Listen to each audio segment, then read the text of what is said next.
Malang nasib emak rumah tangga bernama Novi, duit yang sudah disimpannya buat bayar iuran sekolah bulanan anaknya lenget digasak maling. Atas peristiwa tersebut, korban datangi SPKT Polrestabes Palembang bikin laporan polisi.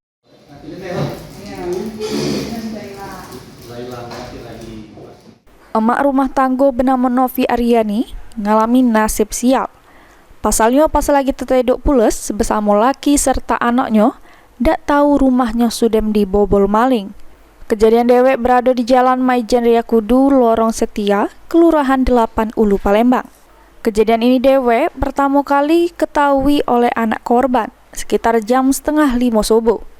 Pas bangun dari tedok nak nyari HP sama tas sekolah, karena tidak ketemu, anak korban bangun ke emaknya yang sedang tedok untuk ngenjuk tahu kalau tas sama HP-nya sudah tidak kate. Korban laju ngecek sekeliling rumahnya, ternyata barang yang dicari korban sudah hilang sama duit yang disimpan, sebesar 800 rupiah untuk bayar duit bulanan sekolah anaknya.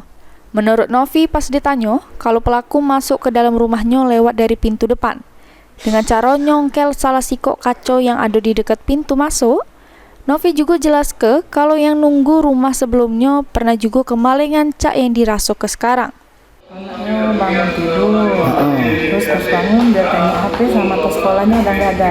Itu boy, itu posisi rumah di ini boy, dirusak di bagian apa bu? Jendela. Jendela kamar gitu? Jendela depan, dia semalam kan tidur di depan, tidur di ruang tamu. Jam berapa itu bu? Nggak tahu jam berapa. Anak itu? Cuman dia pas bangun tidur, pas tengoknya ada HP sama tasnya hilang. Itu boy. Bu sering sudah bu kita kebobolan. Kalau yang rumah tempat kami tunggu itu memang dulu yang nunggunya memang nggak sering kehilangan. Kami baru nunggu di situ baru setahun. Dari kejadian itu, Novi langsung melapor ke di SPKT Polrestabes Palembang, berharap supaya cepat ditindaklanjuti pihak kepolisian. Suryadi, PAL TV.